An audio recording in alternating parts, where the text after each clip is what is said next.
The microphone shrieked through the auditorium like something alive and wounded.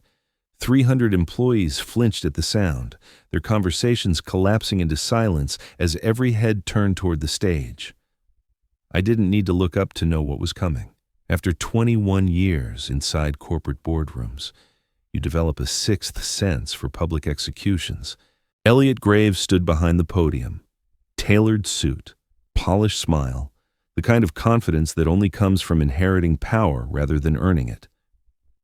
The Crestline Systems logo glowed behind him. A cold and perfect Tyler Knox, he said, dragging my name through the speakers with theatrical precision. Effective immediately. Your employment with Crestline Systems is terminated. The words didn't echo. They landed. I felt the shift in the room before I saw it. Shock, disbelief, discomfort. People knew who I was. The system's architect. The one who arrived before sunrise and left long after the cleaning crews. The one whose work quietly held the company together while others took credit on stage. I stood. My shoes clicked against the polished floor as I moved into full view, calm enough to irritate him. Elliot watched me with a satisfied smirk, fingers drumming against the podium like he'd just won something. This decision, he added, is final. No HR representative, no private meeting, just spectacle. I nodded once, not for him, but for myself, and turned toward the glass doors lining the back of the auditorium. The Crestline emblem etched above them caught the light, mocking in its permanence. That's when it happened. A single red warning icon flickered on the massive wall of monitors to my left. Most people missed it. I didn't. Within seconds, another alert appeared, then another. Red began blooming across the screens like a spreading infection. Transaction delays, authentication failures, system latency warnings.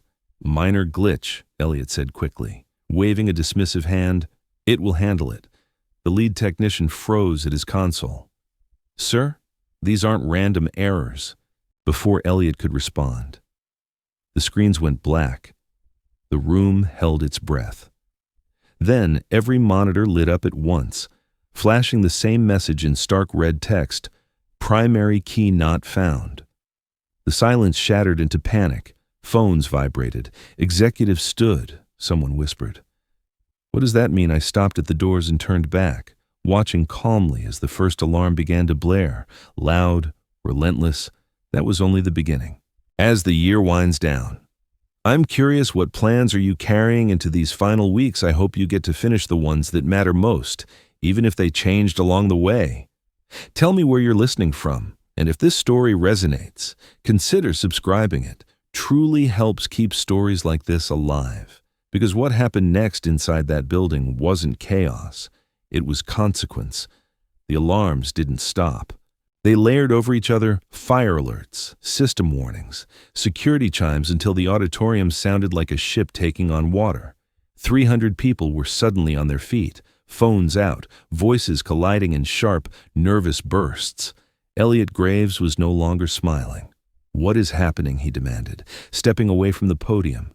His voice cracked through the noise, trying and failing to reclaim control. Shut it down. Restart everything. The lead technician swallowed hard, eyes locked on his console. We can't just restart. Sir, the failures are cascading. They're following a deliberate path. That's nonsense, Elliot snapped. This system has redundancies. I watched from the doorway, hands relaxed at my sides. Calm has a way of looking like arrogance to people who've never needed it. Another screen flashed red. Payment queue frozen. Someone from finance shouted. Client transactions aren't clearing. Phones began ringing in earnest now. Executives pressed devices to their ears, faces draining as real numbers replaced abstract dashboards. Every frozen transaction meant penalties. Every minute meant losses. Elliot turned sharply toward the technicians. Why don't I have admin access? The room went quiet again. You do, one engineer said carefully. But the system isn't accepting it. That's impossible. Elliot shoved past him and slammed his palm against the biometric scanner at the central terminal. The system chirped, recognition accepted. A flicker of relief crossed his face. Then the monitors refreshed. Authorization denied. Primary key required. The words felt heavier this time, more final. A murmur spread through the room like a cold wind. People were starting to understand this wasn't a glitch. This was a lock. Elliot laughed once, too loudly. This is ridiculous. Tyler designed this system, not me. He must have... He stopped. Slowly. Deliberately. Elliot turned toward me. I met his gaze without blinking. The lead technician spoke again. Quieter now. The primary key isn't a password. Sir, it's not an account. It's a role embedded at the architectural level. Whoever holds it defines the system's authority, a senior executive whispered.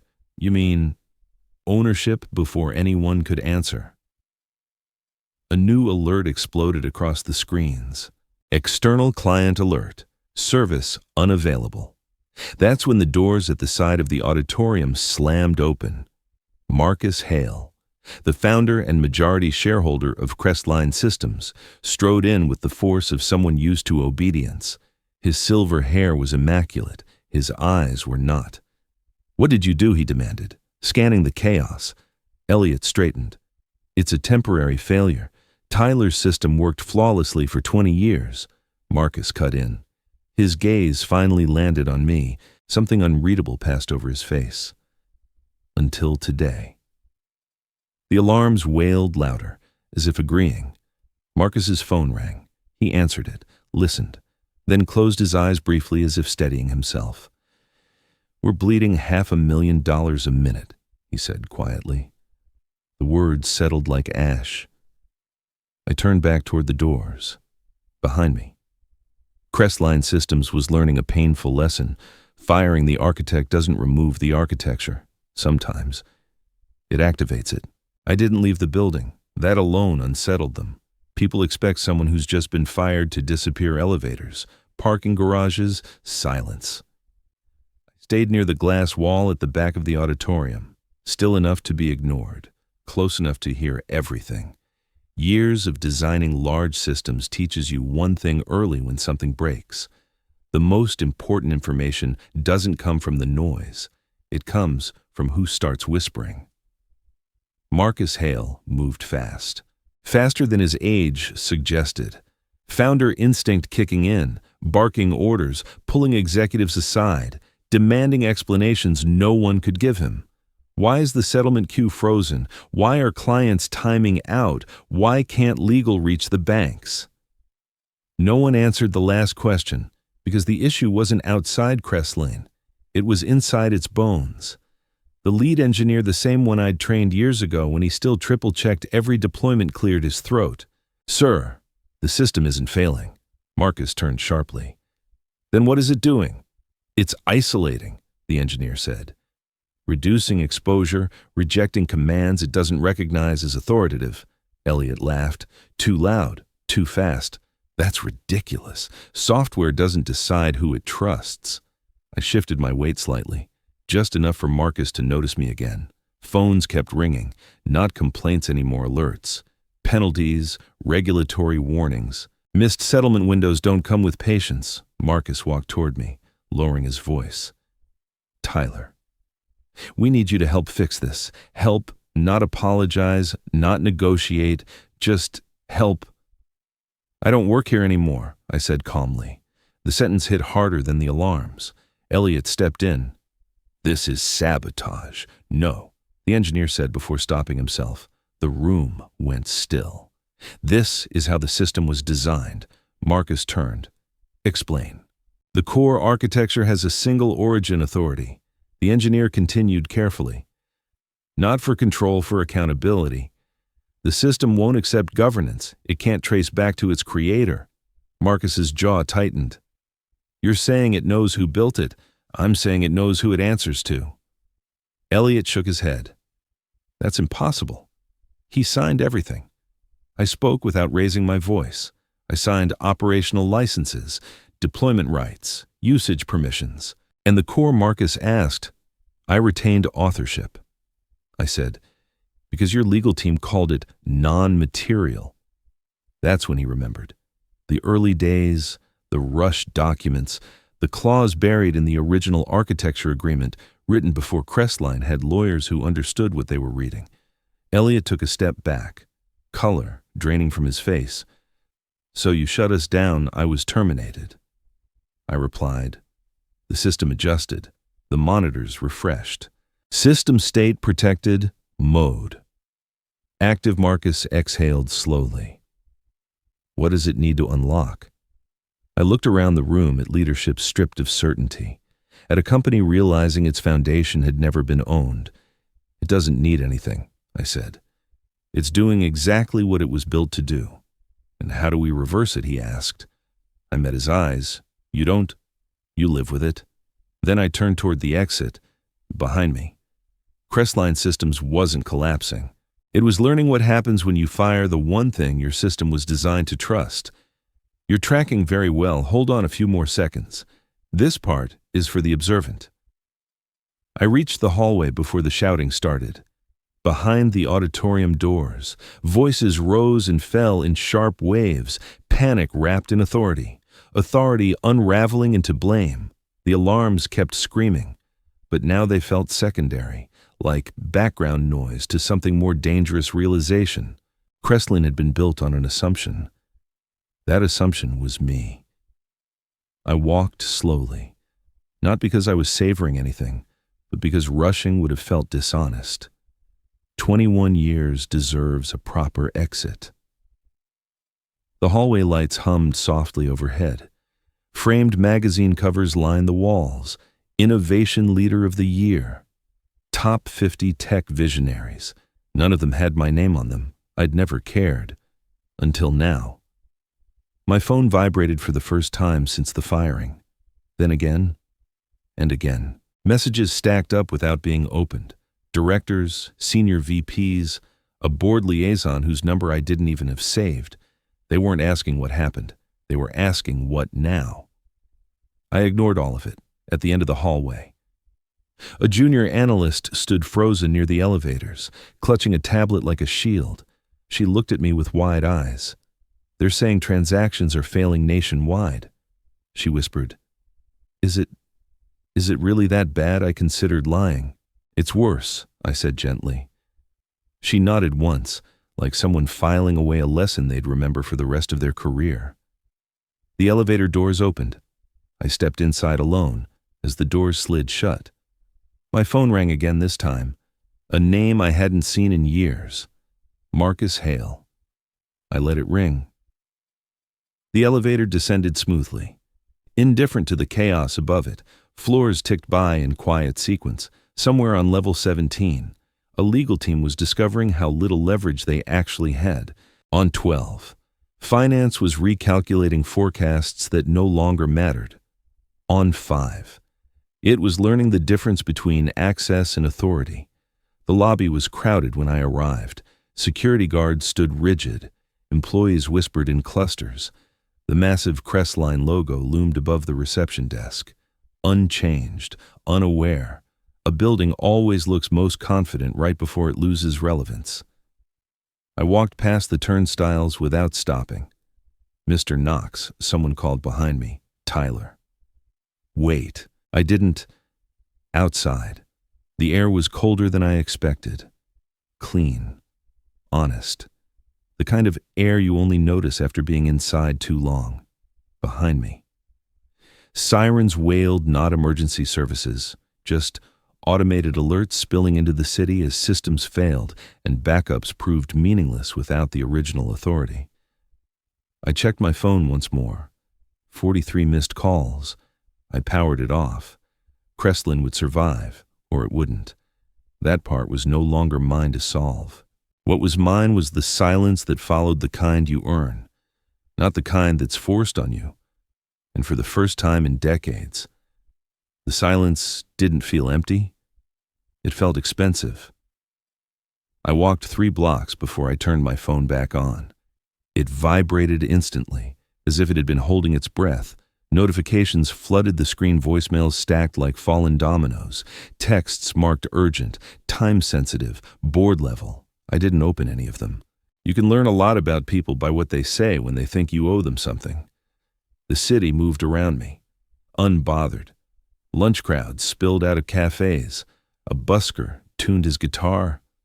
Somewhere, a construction crew laughed at a joke I couldn't hear. It struck me how little the world cares about internal collapses. Empires fall quietly from the outside. I ducked into a small coffee shop I'd passed 1,000 times, but never entered. Old Habit Crestline coffee was free. The barista glanced up, bored, then curious. "What can I get you?" I hesitated. Choice felt unfamiliar. "Black coffee," I said. No rush. I took a seat by the window. From there, I could see the glass tower 3 blocks away, sunlight glinting off its facade like nothing was wrong. I wondered how long it would take before the market noticed. Minutes, probably, maybe seconds. My phone buzzed again. A text this time. Marcus Hale. "Name your terms." I stared at the message longer than I meant to. Terms, salary, title, equity. The things people offer when they realize too late that leverage doesn't come from position, it comes from necessity. I didn't reply. Another message followed. This one from Elliot. Short, panicked, misspelled. "This is out of control. You need to fix this. Need is a dangerous word. It assumes entitlement." The coffee arrived. I wrapped my hands around the cup and let the heat sink in. For years, my hands had known only keyboards and deadlines. This felt human. A news alert slid across my screen before I could lock it. Crestline system stock halted amid operational disruption. I exhaled slowly. The system hadn't collapsed yet. It was doing something worse. It was waiting. I'd designed it that way on purpose, not as revenge, never that, but as insurance. Systems should pause when trust is broken. They should refuse to accelerate bad decisions just because someone powerful is shouting. Another call came through. Unknown number, probably legal. I declined it. Across the street, someone took a photo of the tower, oblivious to what was happening inside. I imagined conference rooms full of people saying my name like a problem to be solved. I imagined flowcharts, emergency meetings, fingers pointing in neat circles. They would eventually understand the truth. I hadn't taken anything from them. They'd simply lost the only person who knew how to listen to the system they'd been so eager to own. I finished my coffee, stood, and walked back into the street. Behind me, Crestline was negotiating with silence. And silence, I knew, was very expensive. The next part is only understood by the truly observant. Don't miss it. By mid-afternoon, the city had learned Crestline's name for the wrong reasons. I found a quiet bench in a small public square and sat with the sun at my back, watching shadows slide across the pavement. My phone stayed dark in my pocket, powered off again. Silence isn't avoidance when it's deliberate. It's control, inside the tower. I knew exactly what was happening. There would be a meeting. There is always a meeting. Marcus Hale would be at the head of the table, jaw set, posture rigid, trying to project certainty into a room that had already lost it. Legal would be there, flipping through documents that suddenly mattered more than titles. Finance would bring charts that no longer aligned with reality. It would speak in careful sentences, afraid of admitting what they already knew. And Elliot would sit somewhere slightly off-center, no longer confident enough to take the spotlight, no longer irrelevant enough to be ignored. They would say my name like a variable. They would ask the wrong questions first. Can we override it? Can we force a rollback? Can we sue? Someone would eventually ask, what does Tyler want?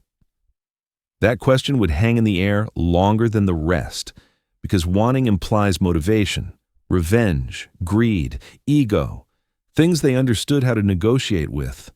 The truth would frustrate them. I didn't want anything. Crestline had crossed the only line that mattered when they turned my work into a stage prop and my career into a warning. They assumed I would respond like everyone else, with fear, with bargaining, with urgency. Instead, the system responded. Another alert buzzed through the market while I sat there. Crestline Systems faces potential regulatory review following widespread settlement failures. I closed my eyes briefly. Regulators don't care about internal politics. They care about continuity, accountability, authorship. They care about who designed safeguards and who ignored them. And Crestline had just created a very clean paper trail. When I opened my eyes, a man in a suit stood a few feet away, speaking quietly into his phone. No, he's not answering. No one can reach him. I smiled faintly and stood, blending back into the moving crowd before he noticed me. They would keep calling, they would escalate offers, money first, then titles, then apologies carefully worded to avoid liability. Eventually, someone would suggest bringing me back temporarily. Consultants don't scare people the way architects do. But that ship had sailed. I walked until the square gave way to side streets, then to neighborhoods where glass towers didn't dominate the sky. Somewhere behind me, a boardroom was learning a hard lesson about dependency. Power doesn't announce itself. It waits, and when the moment comes, it simply refuses to cooperate. The offer arrived at 6:30, precise in the way only desperation ever is. I was walking along the river when my phone lit up again, this time not a call, not a message, but an email marked Board Priority. I didn't open it right away. The water moved steadily beside me, indifferent to human schedules, and I let that steadiness settle my breathing.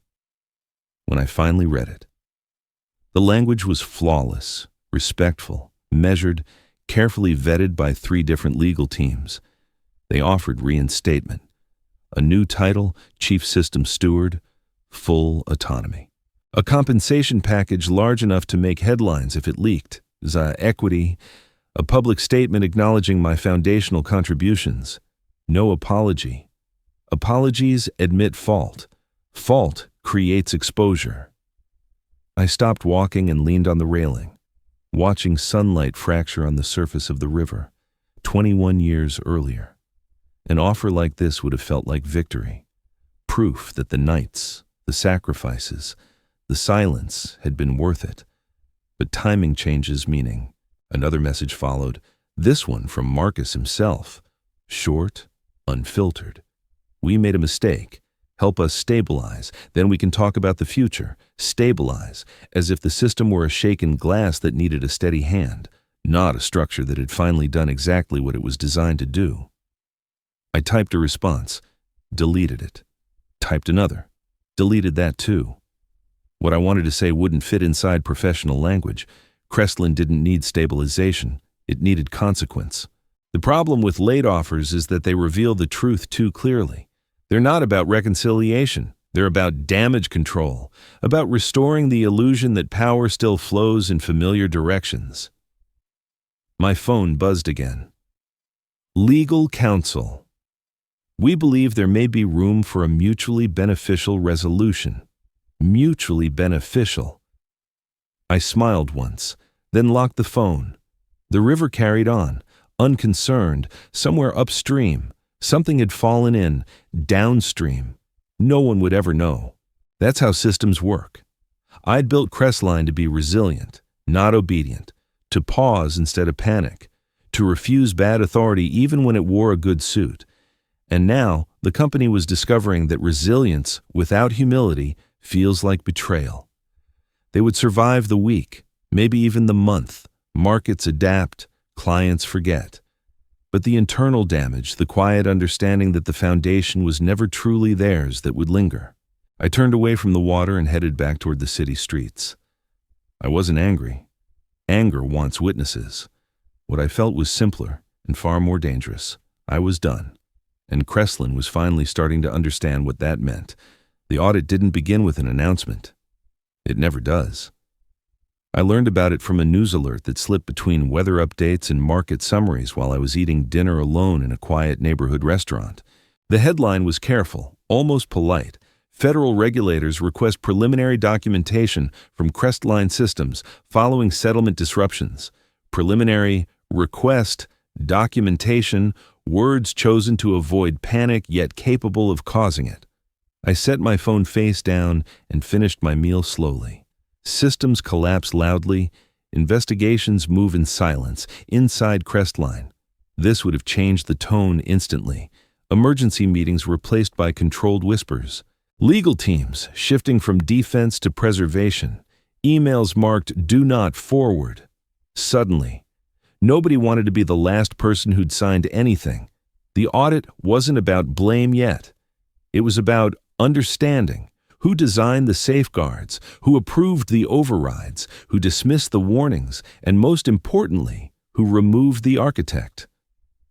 I walked home afterward, the city calm around me, from the outside.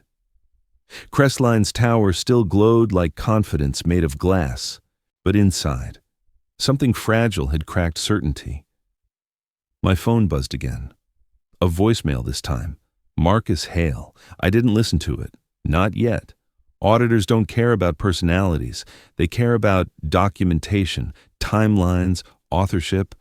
And Crestline had a problem there. The more they dug, the clearer it would become that my termination hadn't been a neutral business decision. It had been an interruption of continuity, a risk event. I imagined the questions forming. Why was the primary system architect removed without transition?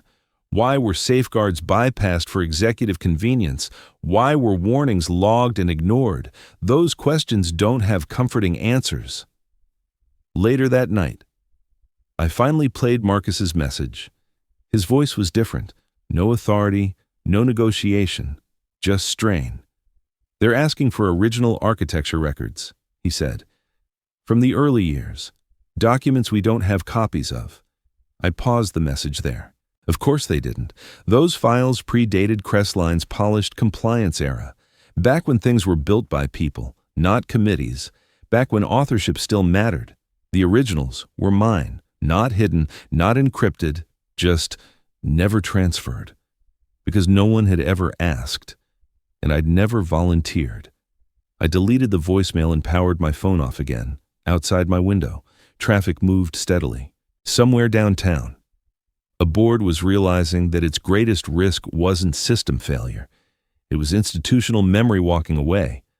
Audits don't end companies overnight. They change behavior. They force accountability where entitlement once lived. And Crestline, for the first time, was being examined not for what it claimed to own, but for what it had failed to protect. I slept well that night. The market reopened on Monday with a memory. Crestline's stock wasn't free-falling anymore. It hovered unstable, cautious, suspended between optimism and fear. That kind of hesitation is worse than panic. Panic passes, doubt lingers. I watched the numbers from a small co-working space across town, seated near a window that faced nothing important. The screen refreshed every few seconds, as if the system itself was waiting for permission to move forward. The audit had progressed from request to inquiry. That was the word that mattered. Inquiries require timelines. Timelines demand names, inside Crestline. The board was no longer asking how to fix the system. They were asking something far more dangerous. Who approved the termination? It was a simple question. Clean. Almost harmless. But no one wanted to answer it. Elliot's name came up early. Then, quickly. Defensively. His supporters tried to reframe it as collective consensus. Boards love that phrase. It spreads responsibility thin enough to disappear. The auditors didn't accept it. Collective decisions still have authors. By midday. Another alert crossed my screen. Crestline Systems discloses internal governance review following regulatory inquiry. Governance review. That's what you call it when the problem isn't technology, it's leadership. My phone rang again. I let it go to voicemail. Then another. And another. Legal counsel. Investor relations. A number I recognized from a venture fund I'd declined years earlier.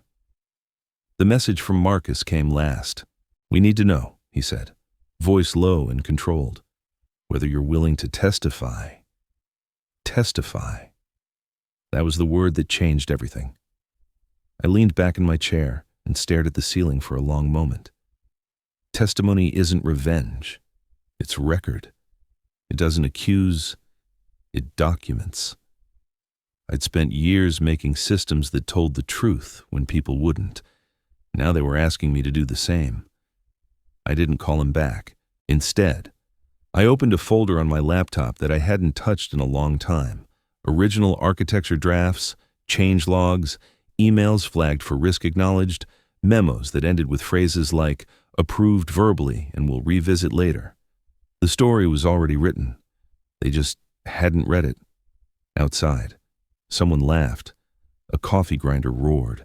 Life continued the way it always does when something important is breaking quietly elsewhere. By the end of the day, Crestline's board released a statement.